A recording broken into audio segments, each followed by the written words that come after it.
Can you believe it? Another year has flown by. My son and I, on his way to art class, were talking about how we couldn't believe that it's already June and half of the year is already over. And the school year is pretty much over. We're going to be done on Friday. So when you see this video, we'll already be done with homeschool. And I just wanted to ask you, do you ever stop to reflect on your homeschool? Especially towards the end of the year, do you ever think about what went well, what didn't, and then what's next? Well, if you haven't, I think you should, because it's a total game changer. So join me today as I deep dive into our homeschool year and talk about ways that we can improve. And before we get into it, I wanted to let you know that this video is part of a homeschool collaboration hosted by Davene from Calm in the Chaos Homeschool and Shauna from Homegrown Homeschool. Make sure you just subscribe to their channels and check out the playlist down below so that you can see how other homeschoolers fared this year. So I wanted to take some time to reflect on our homeschool this year. I want to talk about what went well, what didn't, and what's next for us. So grab your tea and your latte or whatever you're drinking and let's dive in. So first of all, I want to talk to you about what went well. And I have notes here that I'm going to refer to every so often because I'm a person that is highly distractible.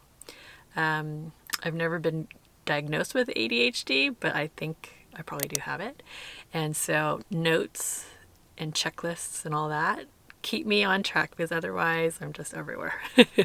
Or I forget very easily what I'm doing, because I'll be focused to do one thing, and then, squirrel, end up doing something else, and then I forget what I was doing originally. So what went well this school year is that we were able to be very flexible.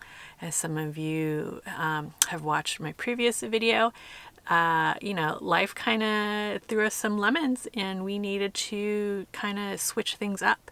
And so luckily, I'm already a very relaxed, flexible homeschooler. And so it was very easy for us to pivot our homeschool and drop the non-essentials and just work on the essentials. And so that went really well. And I'm proud of how well my kids adapted and how well our stress levels were not as high as they could have been. Also, what went well was independent work. My son is finishing 6th grade, going to be starting 7th grade. He's, at that point where he's a lot more independent, and it's amazing. Homeschool is like completely different when you have that independent child. And one day I'll have 3 independent children. And that's just mind-blowing. And so it was awesome that my son was able to pretty much manage his schedule and manage his assignments on his own. I check in on him every day at the end of the day to see if he got it done. We had like a notebook that I would write down the activities that he needed to do, etc. But it got to the point where I didn't even really need to do that anymore. Like, he was able to do it himself.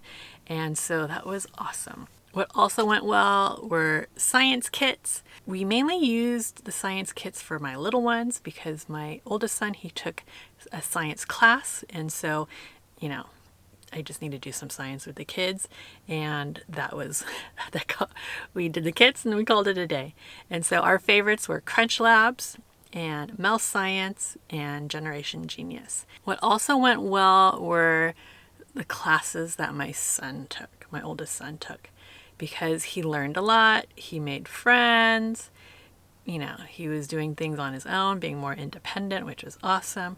And so, we're going to continue with those taking more classes next school year. We are taking a break during summer with classes, except for one, his synthesis class. It's like an online collaborative gamified kind of program. It's hard to explain. It was created by the founders of Ad Astra, which is the school that was created for the SpaceX kids. So my son really enjoys it. So that's the only thing that he's going to continue doing during the summer. But all the other classes were taking a break. But the classes that he did take this school year was very successful. He loved his science and math. He loves that teacher so much. And he loved his art class as well.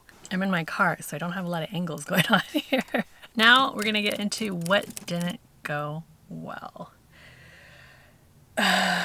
So I think having to drop the non-essential topics kind of hurt because we love art, we love history, we love, going on field trips. We just love doing all those things and having, my son did take an art class, but I didn't really do art with my other kids. And, I kind of go into detail about that in another video, but I just didn't have the time or the energy to focus on those other subjects. And so, in a sense, that made me feel really like I wasn't doing enough for my kids, my little kids. Like I should have been doing more with them. We did the basics. We did like reading, writing, and math, which I think is extremely important. But did they miss out? They did the science kits. They painted and they did art on their own. And they played a lot.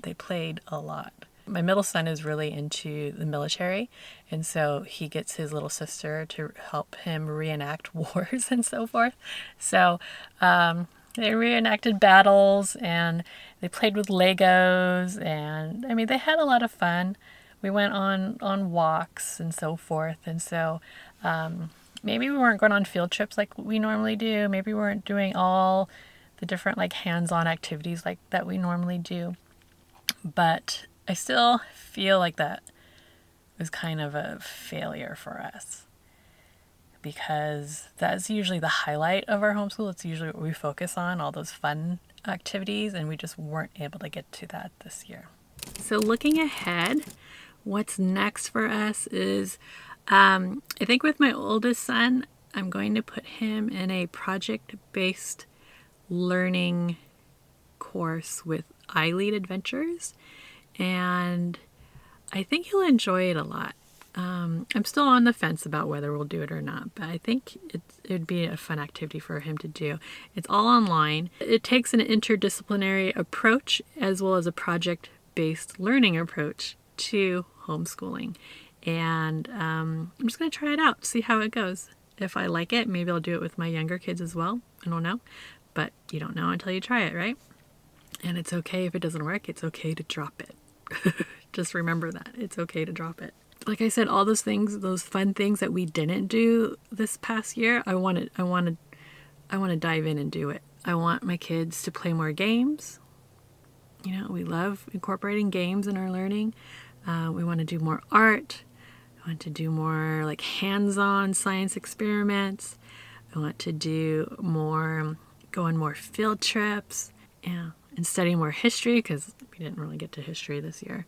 We did geography, but we didn't really get to history the way I like to.